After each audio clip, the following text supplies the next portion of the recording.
ஹாய்டா. வாடா, என்ன விஷயம்? எனக்கு கவர்மெண்ட் வேலை கிடைச்சிருக்கடா, அதான் கிட்ட சொல்லிட்டு போலான்னு வந்தேன். வேலை கிடைச்சிக்குதா?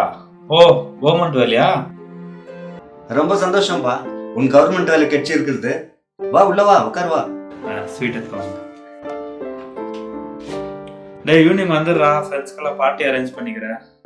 நான் வரலடா, வேலை பாருங்க இல்லையா? அப்படியா? பார்க்கலாம். சரிடா, வரட்டா? சரி. ஏன்பா அப்படி பேசுற? என்னப்பா கேட்ட? இல்லப்பா, அவன் வந்து சொல்லிட்டு போறான். அவன்கிட்ட ஒரு சந்தோஷமா ஒரு வார்த்தை பேசி வாப்பா உள்ள வந்து உட்காரு அப்படின்னு பேசாம வேற எப்படி பேசணும்? எப்போ உங்களுக்கு ஏதோ நடந்துக்குதுன்னா அந்த பொறாமை, இந்த வைராக்கியம் அதெல்லாம் வச்சுக்காதப்பா. அப்ப எனக்கு அவன் மேல பொறாமையா? என்னப்பா பேசுற நீ?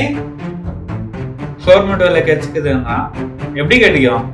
காசு இருந்தா எல்லா வேலையும் கிடைக்கும். ஓ, காசு கொடுத்து தான் உங்க ஃப்ரெண்டுக்கு கவர்மெண்ட் வேலை கிடைச்சிச்சா? எனக்கு தெரியல எப்படின்ட்டு எல்லாம் அப்படித்தான் இருக்கும். காசு கொடுத்தா வாங்கிப்பான்.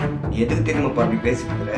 உன் ஃப்ரெண்டு மேல உனக்கு அவ்வளவு வெறுப்பு இருக்கு. அதனால நீதிமொழிகள்ல 10வது அதிகாரம் 12வது வசனம் சொல்லுது, வெறுப்பு எல்லா சண்டையும் உண்டாக்கும், ஆனால் அன்பு எல்லாவற்றையும் உள்ளடக்கும் போட்டிருக்குப்பா. நீ அன்பா இருக்க பழகு, வெறுப்பை விட்டுடு, கோபப்படாது.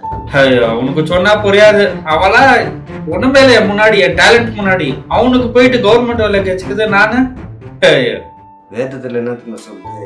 யாக்கோபு 3வது அதிகாரம் 16வது வசனத்துல, வைராக்கியமும் விரோதமும் எங்கு உண்டு அங்க சகல துர்ச்செயல்களும் உண்டுன்னு சொல்லுதுப்பா. நீதிமொழிகள் 27:4 என்ன சொல்றது தெரியுமா?